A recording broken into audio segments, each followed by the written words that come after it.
ದಿನಾಂಕ 12/6/2026. ಪ್ರಾರ್ಥ ಮುರಳಿ ಬಾಪ್ದಾದ ಮಧುಬನ.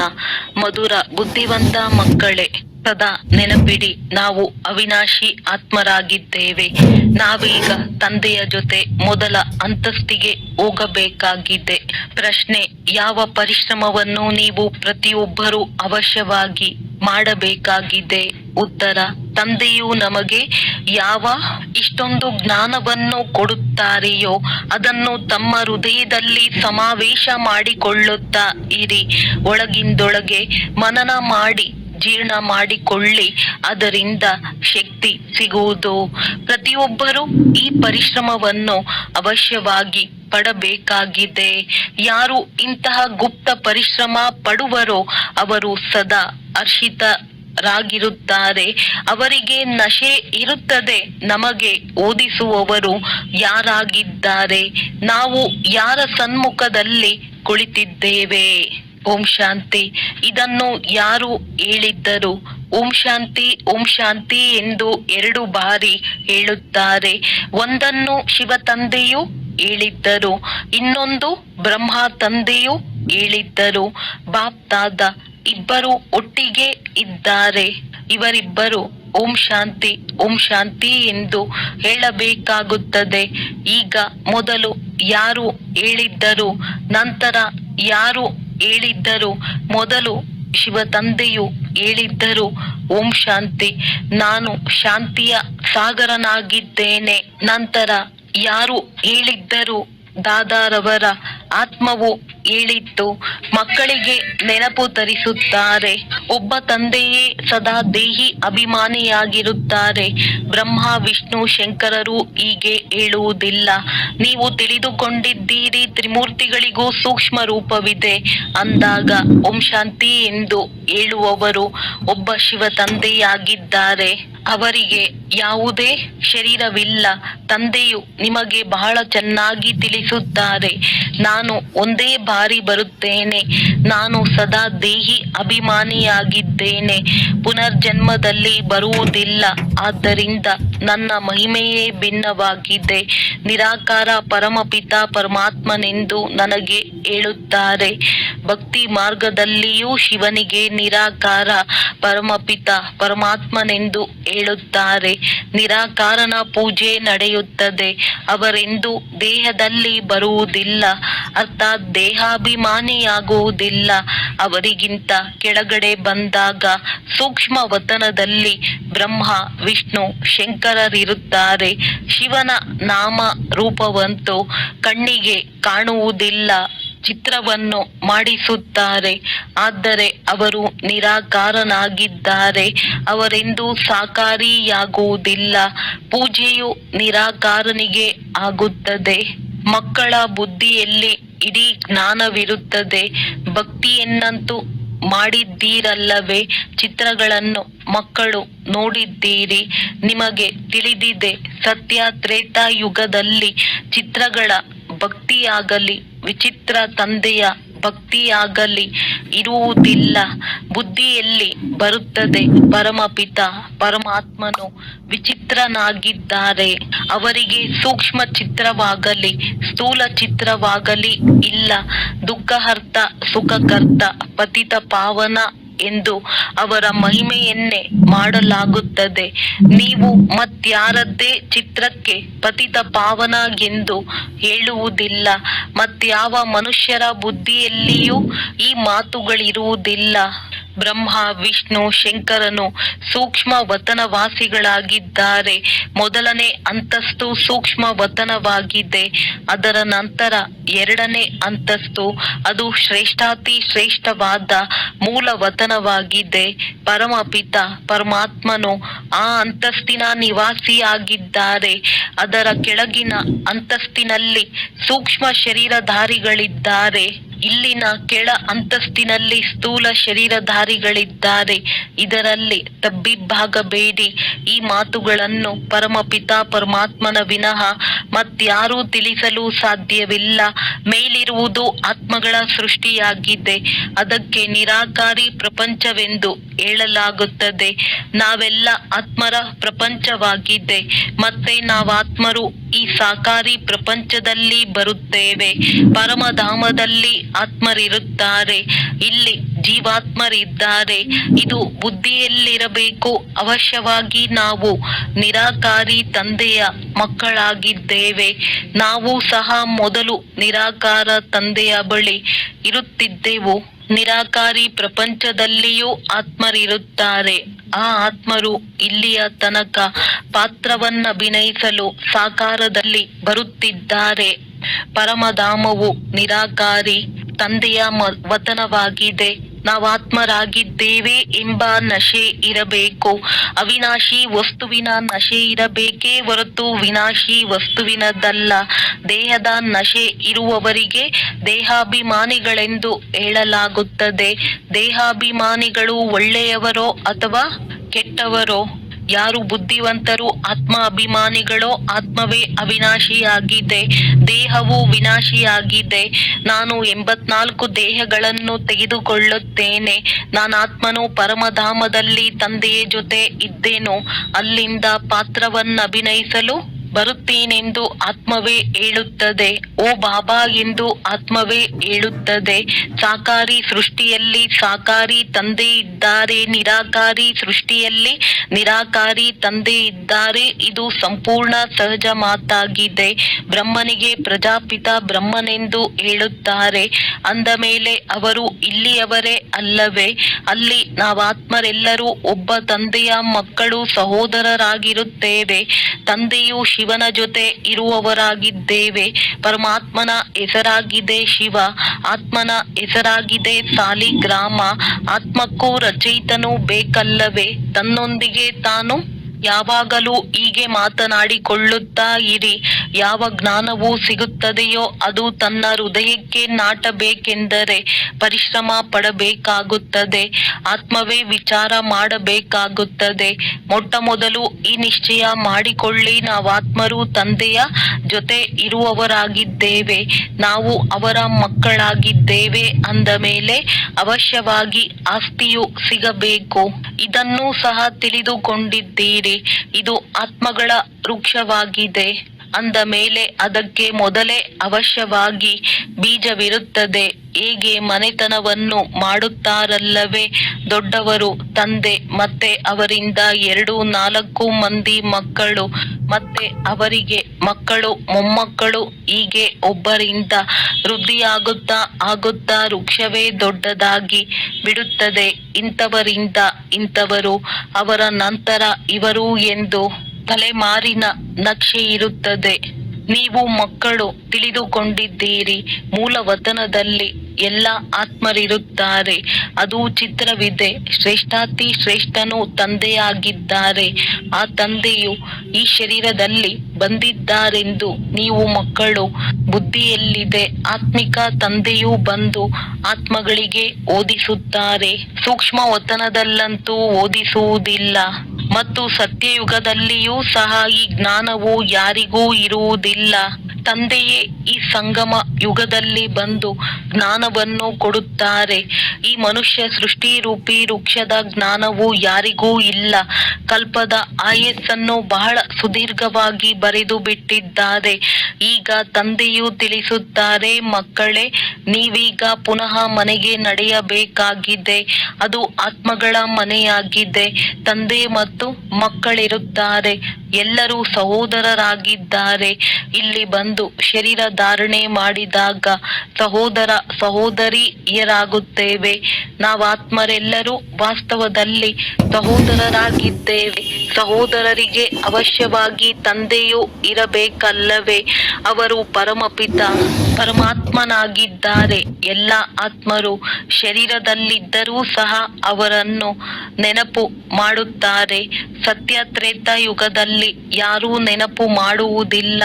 ಪತಿತ ಪ್ರಪಂಚದಲ್ಲಿ ಎಲ್ಲರೂ ಅವರನ್ನು ನೆನಪು ಮಾಡುತ್ತಾರೆ, ಏಕೆಂದರೆ ಎಲ್ಲರೂ ರಾವಣನ ಬಂಧನದಲ್ಲಿದ್ದಾರೆ. ಏ ರಾಮ ಎಂದು ಸೀತೆಯು ಕರೆಯುತ್ತಿದ್ದಳು. ತಂದೆಯು ತಿಳಿಸುತ್ತಾರೆ, ರಾಮನೆಂದಾಗ ತ್ರೇತಾಯುಗದ ರಾಮನು ನೆನಪು ಬರುವುದಿಲ್ಲ. ಪರಮಪಿತ ಪರಮಾತ್ಮನನ್ನೇ ನೆನಪು ಮಾಡುತ್ತಿರುತ್ತಾರೆ. ಆತ್ಮವೇ ಕರೆಯುತ್ತದೆ. ನೀವೀಗ ತಿಳಿದುಕೊಂಡಿದ್ದೀರಿ. ಇನ್ನರ್ಧ ಕಲ್ಪದವರೆಗೂ ಯಾರನ್ನೂ ಕರೆಯುವುದಿಲ್ಲ, ಏಕೆಂದರೆ ಸುಖಧಾಮದಲ್ಲಿರುತ್ತೀರಿ. ಈ ಸಮಯದಲ್ಲಿ ತಂದೆಯೇ ತಿಳಿಸುತ್ತಾರೆ, ಮತ್ಯಾರೂ ತಿಳಿದುಕೊಂಡಿಲ್ಲ. ಅವರಂತೂ ಆತ್ಮವೇ ಪರಮಾತ್ಮ, ಆತ್ಮವೇ ಪರಮಾತ್ಮನಲ್ಲಿ ಲೀನವಾಗುತ್ತದೆ ಎಂದು ಹೇಳುತ್ತಾರೆ. ತಂದೆಯು ತಿಳಿಸುತ್ತಾರೆ, ಆತ್ಮವು ಅವಿನಾಶಿಯಾಗಿದೆ. ಯಾವ ಆತ್ಮವೂ ಸಹ ವಿನಾಶವಾಗಲು ಸಾಧ್ಯವಿಲ್ಲ. ಹೇಗೆ ತಂದೆಯು ಅವಿನಾಶಿಯಾಗಿದ್ದಾರೆಯೋ ಹಾಗೆಯೇ ಆತ್ಮವು ಅವಿನಾಶಿಯಾಗಿದೆ.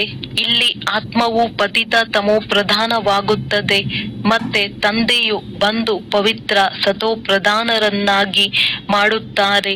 ಇಡೀ ಪ್ರಪಂಚವು ತಮೋ ಪ್ರಧಾನವಾಗಲೇಬೇಕು, ನಂತರ ಪುನಃ ಸತೋ ಪ್ರಧಾನವಾಗುವುದು. ಪತಿತ ಪ್ರಪಂಚವನ್ನು ಪಾವನ ಮಾಡಲು ತಂದೆಯೇ ಬರಬೇಕಾಗುತ್ತದೆ. ಅವರಿಗೆ ಪರಮಾತ್ಮನೆಂದು ಹೇಳುತ್ತಾರೆ. ತಂದೆಯು ಅವಿನಾಶಿ, ನಾವು ಆತ್ಮರು ಅವಿನಾಶಿಯಾಗಿದ್ದೇವೆ. ಈ ನಾಟಕವು ಅವಿನಾಶಿಯಾಗಿದೆ. ಈ ವಿಶ್ವದ ಚರಿತ್ರೆ, ಭೂಗೋಳವು ಹೇಗೆ ಪುನರಾವರ್ತನೆಯಾಗುತ್ತದೆ ಎಂಬುದನ್ನು ನೀವು ಮಕ್ಕಳು ತಿಳಿದುಕೊಂಡಿದ್ದೀರಿ. ಈ 4 ಯುಗಗಳಲ್ಲಿ ನಮ್ಮ ಪಾತ್ರವು ನಡೆಯುತ್ತದೆ. ನಾವು ಸೂರ್ಯ ವಂಶೀಯರೇ, ನಂತರ ಚಂದ್ರ ವಂಶೀಯರಾಗುತ್ತೇವೆ. ಚಂದ್ರ ವಂಶೀಯರೆಂದರೆ ಹೇಗೆ 2ನೇ ದರ್ಜೆಯಲ್ಲಿ ಬರುತ್ತೇವೆ. 14 ಕಲೆಗಳುಳ್ಳವರಿಗೆ ಸೂರ್ಯ ವಂಶೀಯರೆಂದು ಹೇಳಲು ಸಾಧ್ಯವಿಲ್ಲ. ವಾಸ್ತವದಲ್ಲಿ ಅವರಿಗೆ ದೇವಿ ದೇವತೆಗಳೆಂತಲೂ ಹೇಳುವಂತಿಲ್ಲ. 16 ಕಲಾ ಸಂಪೂರ್ಣರು, ಸಂಪೂರ್ಣ ನಿರ್ವಿಕಾರಿಗಳಿಗೆ ದೇವಿ ದೇವತೆಗಳೆಂದು ಹೇಳಲಾಗುತ್ತದೆ. ರಾಮನಿಗೆ 14 ಕಲೆಗಳಲ್ಲಿ ಸಂಪನ್ನನೆಂದು ಹೇಳುತ್ತಾರೆ. ನಿಮ್ಮದೇ 84 ಜನ್ಮಗಳ ಲೆಕ್ಕವನ್ನು ತಿಳಿಸಲಾಗುತ್ತದೆ. ಹೊಸ ವಸ್ತುವು ನಂತರ ಹಳೆಯದಾಗುತ್ತದೆ. ಆಗ ಅಷ್ಟು ಮಜಾ ಬರುವುದಿಲ್ಲ. ಮೊದಲು ಸಂಪೂರ್ಣ ಪವಿತ್ರವಾಗಿರುತ್ತದೆ. ನಂತರ ಕೆಲವೊಂದು ವರ್ಷಗಳು ಕಳೆದರೆ ಅದಕ್ಕೆ ಸ್ವಲ್ಪ ಹಳೆಯದೆಂದು ಹೇಳಲಾಗುತ್ತದೆ. ಹೇಗೆ ಮನೆಯ ಉದಾಹರಣೆಯನ್ನು ಕೊಡಲಾಗುತ್ತದೆ, ಇದೇ ರೀತಿ ಪ್ರತಿಯೊಂದು ವಸ್ತುವು ಪರಿವರ್ತನೆಯಾಗುತ್ತದೆ. ಈ ಪ್ರಪಂಚವೂ ಸಹ ಒಂದು ದೊಡ್ಡ ಮಂಟಪವಾಗಿದೆ. ಈ ಆಕಾಶ ತತ್ವವು ಬಹಳ ದೊಡ್ಡದಾಗಿದೆ. ಇದಕ್ಕೆ ಯಾವುದೇ ಅಂತ್ಯವಿಲ್ಲ. ಇದರ ಅಂತ್ಯವೆಲ್ಲಿದೆ ಎಂದು ಯಾರೂ ಹುಡುಕಲು ಸಾಧ್ಯವಿಲ್ಲ. ಎಷ್ಟೇ ನಡೆಯುತ್ತಾ ಹೋಗಿ ಅದು ಮುಗಿಯುವುದಿಲ್ಲ. ಹಾಗೆಯೇ ಬ್ರಹ್ಮ ಮಹಾತತ್ವದ ಅಂತ್ಯವನ್ನು ಹುಡುಕಲು ಸಾಧ್ಯವಿಲ್ಲ. ವಾಸ್ತವದಲ್ಲಿ ವಿಜ್ಞಾನಿಗಳು ಇದರ ಅಂತ್ಯವನ್ನು ಕಾಣಲು ಎಷ್ಟೊಂದು ಪ್ರಯತ್ನ ಪಡುತ್ತಾರೆ, ಆದರೆ ಹೋಗಲು ಸಾಧ್ಯವಾಗುವುದಿಲ್ಲ. ಬ್ರಹ್ಮ ಮಹಾತತ್ವವು ಬಹಳ ದೊಡ್ಡದಾಗಿದೆ, ಬೇಅಂತಾಗಿದೆ. ನಾವು ಆತ್ಮರು ಬಹಳ ಚಿಕ್ಕ ಜಾಗದಲ್ಲಿರುತ್ತೇವೆ. ಇಲ್ಲಿ ಕಟ್ಟಡಗಳನ್ನು ಎಷ್ಟು ದೊಡ್ಡದಾಗಿ ಕಟ್ಟಿಸುತ್ತಾರೆ. ಧರಣಿಯ ಭಾಗವು ಬಹಳ ದೊಡ್ಡದಾಗಿದೆ. ಹೊಲ ಗದ್ದೆಗಳು ಬೇಕಲ್ಲವೇ? ಪರಮಧಾಮದಲ್ಲಂತೂ ಕೇವಲ ಆತ್ಮರಿರುತ್ತಾರೆ. ಆತ್ಮವು ಶರೀರವಿಲ್ಲದೆ ಹೇಗೆ ತಿನ್ನುವುದು? ಅಲ್ಲಂತೂ ಅಭೋಕ್ತರಾಗಿರುತ್ತೀರಿ. ತಿನ್ನುವ ಕುಡಿಯುವ ಮಾತೇ ಇರುವುದಿಲ್ಲ. ತಂದೆಯು ತಿಳಿಸುತ್ತಾರೆ, ಈ ಜ್ಞಾನವು ನೀವು ಮಕ್ಕಳಿಗೆ ಇದೆ, ಒಂದೇ ಬಾರಿ ಸಿಗುತ್ತದೆ ಮತ್ತು ಕಲ್ಪದ ನಂತರ ನೀವು ಮಕ್ಕಳಿಗೆ ಪುನಃ ತಿಳಿಸಲಾಗುತ್ತದೆ. ಅಂದ ಮೇಲೆ ನಾವೇ ದೇವತಾ ಧರ್ಮದವರಾಗಿದ್ದೆವು ಎಂಬ ನಶೆ ಇರಬೇಕು. ಬಾಬಾ ಇಂದಿಗೆ 5000 ವರ್ಷಗಳ ಮೊದಲು ನಾವು ಶೂದ್ರರಿಂದ ಬ್ರಾಹ್ಮಣರಾಗಲು ತಮ್ಮ ಬಳಿ ಬಂದಿದ್ದೆವು. ಈಗ ಪುನಃ ನಾವು ತಮ್ಮ ಬಳಿ ಬಂದಿದ್ದೇವೆ ಎಂದು ನೀವು ಹೇಳುತ್ತೀರಿ. ತಂದೆಯು ನಿರಾಕಾರನಾಗಿರುವ ಕಾರಣ ದಾದಾರವರ ಬಳಿ ಬಂದಿದ್ದೇವೆ. ತಂದೆಯು ಇವರಲ್ಲಿ ಪ್ರವೇಶ ಮಾಡಿದ್ದಾರೆಂದು ಹೇಳುತ್ತೀರಿ. ತಂದೆಯು ತಿಳಿಸುತ್ತಾರೆ, ಹೇಗೆ ನೀವು ಕರ್ಮೇಂದ್ರಿಯಗಳನ್ನು ತೆಗೆದುಕೊಂಡು ಪಾತ್ರವನ್ನು ಅಭಿನಯಿಸುತ್ತೀರೋ ಹಾಗೆಯೇ ನಾವು ಸಹ ಕರ್ಮೇಂದ್ರಿಯಗಳ ಆಧಾರವನ್ನು ತೆಗೆದುಕೊಳ್ಳುತ್ತೇನೆ. ಇಲ್ಲವೆಂದರೆ ಹೇಗೆ ನಾನು ಪಾತ್ರವನ್ನಭಿನಯಿಸಲಿ? ಶಿವ ಜಯಂತಿಯನ್ನು ಆಚರಿಸುತ್ತಾರೆ. ಶಿವನು ನಿರಾಕಾರನಾಗಿದ್ದಾರೆ ಅಂದ ಮೇಲೆ ಅವರ ಜಯಂತಿ ಹೇಗಾಯಿತು? ಮನುಷ್ಯರು ಒಂದು ಶರೀರವನ್ನು ಬಿಟ್ಟು ಇನ್ನೊಂದನ್ನು ತೆಗೆದುಕೊಳ್ಳುತ್ತಾರೆ. ನಾನು ಹೇಗೆ ಬಂದು ನೀವು ಮಕ್ಕಳಿಗೆ ರಾಜಯೋಗವನ್ನು ಕಲಿಸಲಿ ಎಂದು ತಂದೆಯು ಹೇಳುತ್ತಾರೆ. ಮನುಷ್ಯರಿಂದ ದೇವತೆಗಳನ್ನಾಗಿ ಮಾಡಲು ತಂದೆಯೇ ಬಂದು ರಾಜಯೋಗವನ್ನು ಕಲಿಸುತ್ತಾರೆ. ನನಗೆ ಪತಿತ ಪಾವನ ಜ್ಞಾನ ಸಾಗರನೆಂದು ಹೇಳುತ್ತಾರೆ. ನನಗೆ ಸೃಷ್ಟಿಯ ಆದಿ ಮಧ್ಯ ಅಂತ್ಯದ ಜ್ಞಾನವಿದೆ ಎಂದು ತಂದೆಯು ಹೇಳುತ್ತಾರೆ. ತಂದೆಯು ಇವರಲ್ಲಿ ಪ್ರವೇಶ ಮಾಡಿ ನಮಗೆ ಎಲ್ಲ ಜ್ಞಾನವನ್ನು ತಿಳಿಸುತ್ತಾರೆ ಎಂಬುದನ್ನು ನೀವು ತಿಳಿದುಕೊಂಡಿದ್ದೀರಿ. ಬ್ರಹ್ಮ ವಿಷ್ಣು ಶಂಕರರ ಪಾತ್ರವನ್ನು ತಿಳಿದುಕೊಳ್ಳಬೇಕು. ತಂದೆಯು ಪತಿತ ಪಾವನನೆಂಬುದನ್ನು ತಿಳಿದುಕೊಂಡಿದ್ದೀರಿ. ಪ್ರತಿಯೊಬ್ಬರ ಮಹಿಮೆಯು ಬೇರೆ ಬೇರೆ, ಕರ್ತವ್ಯವೂ ಬೇರೆ ಬೇರೆಯಾಗಿರುತ್ತದೆ. ರಾಷ್ಟ್ರಪತಿ, ಪ್ರಧಾನಮಂತ್ರಿ ಇತ್ಯಾದಿಯಾಗುತ್ತಾರೆ. ಇದು ನನ್ನ ಶರೀರವಾಗಿದೆ, ನಾನು ಪ್ರಧಾನಮಂತ್ರಿಯಾಗಿದ್ದೇನೆಂದು ಆತ್ಮವೇ ಹೇಳುತ್ತದೆ. ಆತ್ಮವು ಶರೀರದ ಜೊತೆ ಇಲ್ಲವೆಂದರೆ ಮಾತನಾಡಲು ಸಾಧ್ಯವಿಲ್ಲ. ಶಿವ ತಂದೆಯು ನಿರಾಕಾರನಾಗಿದ್ದಾರೆ. ಅವರೂ ಸಹ ಮಾತನಾಡುವುದಕ್ಕಾಗಿ ಕರ್ಮೇಂದ್ರಿಯಗಳ ಆಧಾರ ತೆಗೆದುಕೊಳ್ಳಬೇಕಾಗುತ್ತದೆ. ಆದ್ದರಿಂದ ಬಾಯಿಯಿಂದ ಗಂಗೆಯು ಬಂದಿತೆಂದು ತೋರಿಸುತ್ತಾರೆ. ಶಿವನಂತೂ ಬಿಂದುವಾಗಿದ್ದಾರೆ. ಅಂದ ಮೇಲೆ ಅವರಿಗೆ ಬಾಯಿ ಎಲ್ಲಿಂದ ಬಂದಿತು? ಆದ್ದರಿಂದ ಇವರಲ್ಲಿ ಬ್ರಹ್ಮನಲ್ಲಿ ಬಂದು ಕುಳಿತುಕೊಂಡು ಜ್ಞಾನ ಗಂಗೆಯನ್ನು ಹೊರ ಹಾಕುತ್ತಾರೆ. ತಂದೆಯೇ, ಏ ಪತಿತ ಪಾವನ, ಬನ್ನಿ, ಈ ದುಃಖದಿಂದ ಬಿಡಿಸಿ ಎಂದು ಎಲ್ಲರೂ ನೆನಪು ಮಾಡುತ್ತಾರೆ. ಅವರೇ ಅತಿ ದೊಡ್ಡ ಸರ್ಜನ್ ಆಗಿದ್ದಾರೆ. ಅವರಲ್ಲಿಯೇ ಪತಿತರನ್ನು ಪಾವನ ಮಾಡುವ ಜ್ಞಾನವಿದೆ. ಎಲ್ಲ ಪತಿತರನ್ನು ಪಾವನ ಮಾಡುವ ಸರ್ಜನ್ ಒಬ್ಬರೇ ಆಗಿದ್ದಾರೆ. ಸತ್ಯಯುಗದಲ್ಲಿ ಎಲ್ಲರೂ ನಿರೋಗಿಗಳಿರುತ್ತಾರೆ. ಈ ಲಕ್ಷ್ಮೀ ನಾರಾಯಣರು ಸತ್ಯಯುಗದ ಮಾಲೀಕರಾಗಿದ್ದಾರೆ. ಇವರಿಗೆ ಇಂತಹ ಕರ್ಮವನ್ನು ಯಾರು ಕಲಿಸಿದ್ದರು? ಯಾವುದರಿಂದ ಇಷ್ಟು ನಿರೋಗಿಗಳಾದರೂ ತಂದೆಯೇ ಬಂದು ಶ್ರೇಷ್ಠ ಕರ್ಮವನ್ನು ಕಲಿಸುತ್ತಾರೆ. ಇಲ್ಲಂತೂ ಕರ್ಮವೇ ಕುಟುಕುತ್ತಿರುತ್ತದೆ. ಸತ್ಯಯುಗದಲ್ಲಿ ಕರ್ಮವು ಹೀಗಿದೆ ಎಂಬ ಮಾತನ್ನು ಹೇಳುವುದಿಲ್ಲ. ಅಲ್ಲಿ ಯಾವುದೇ ದುಃಖ ರೋಗವಿರುವುದಿಲ್ಲ. ಇಲ್ಲಂತೂ ಒಬ್ಬರು ಇನ್ನೊಬ್ಬರಿಗೆ ದುಃಖವನ್ನೇ ಕೊಡುತ್ತಿರುತ್ತಾರೆ.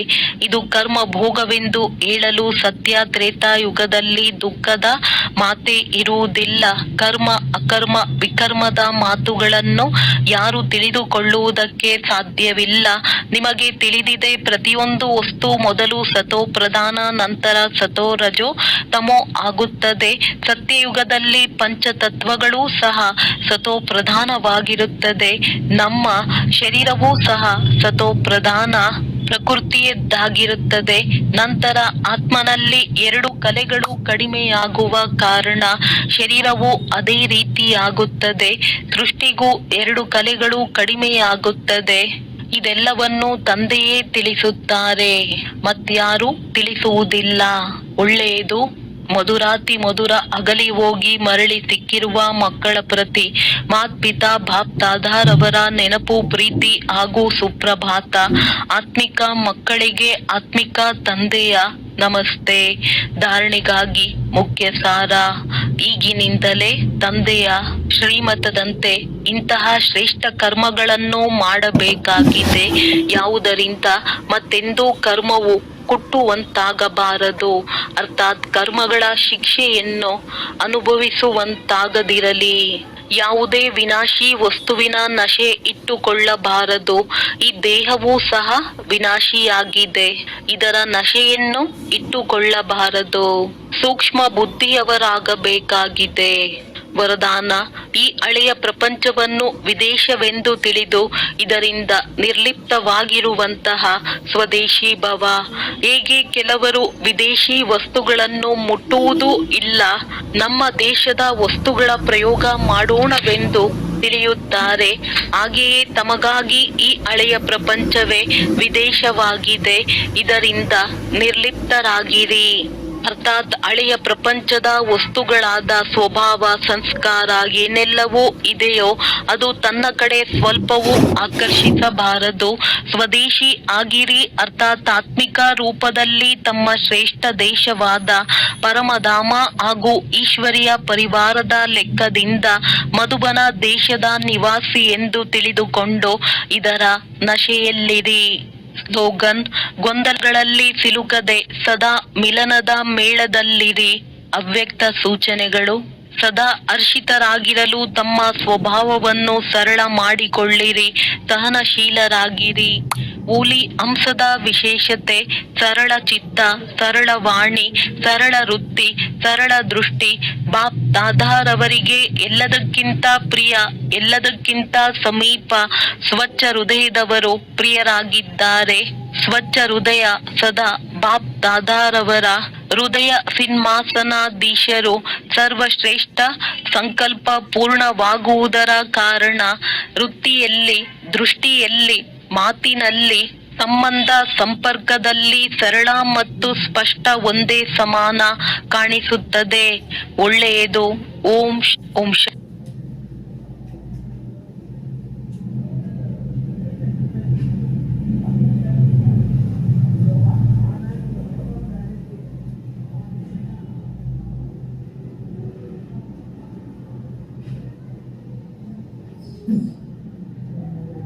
Thank you.